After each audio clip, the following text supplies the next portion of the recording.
నేను ఆయన పాస్టరా ఏమన్నావు నువ్వు? పాస్టర్ కాదు, ప్లాస్టర్ అని పెట్టుకో. ప్లాస్టర్ అని పెడితే బరాబర్ సెట్ అవుతుంది ఆయనకి. అయితే రీసెంట్ ఇప్పుడు ఆయన చనిపోయారు కదా, అయితే కొంతమంది చంపేశారు బ్రో లేదా యాక్సిడెంట్ అయింది అంటారు, ఏం చెప్తాను? నేను 100% చెప్తున్నా, యాక్సిడెంట్ అయితే కాలేదు. మా హిందువులే ర్యాంప్ అడిచేసారు. ఎందుకని అట్లా చెప్తున్నాం మరి? ఎన్నన్నా అట్లా చంపడం తప్పు కదా? తప్పే లేదు బ్రో. నువ్వు ఒకవేళ నువ్వు అన్నా కూడా మా టార్గెట్ లో పడిపోతావు నువ్వు. అట్లా ఉంటది మరి. ఎందుకని అట్లా? That is Hindu power. చంపుకోవడం పవర్ అంట. మా జోలికి రావద్దు, వచ్చిరనుకో మేము చూడుకో. అట్లా ఉంటది. ఎవరైనా సరే మా దేవుళ్ళని కానీ ఎవరైనా సరే అంటే మాత్రం ఎక్కిపోతుంది. ఓకే, నిజంగా కావాలని చంపారంట. తప్పేలే. ఎందుకు I will support for that.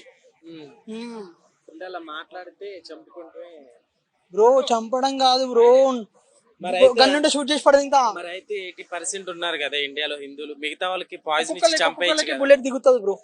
అట్లాంటి గురించి చంపేయచ్చు కదా? మాకు ఇస్తే ఛాన్స్ ఇస్తే మేము చేసేస్తాం. చేసేస్తావా? నాకు ఛాన్స్ ఇస్తే నేను చేస్తా, లేదంటే నాకు అనిపిస్తుంది నేను కొడతా. నాకు అనిపిస్తా ఏ ప్లాస్టర్ అయినా సరే గుర్తు పెడుతున్నా. ఎందుకని మరి అంత కోపం? ఎందుకని అంత కోపం నీకు?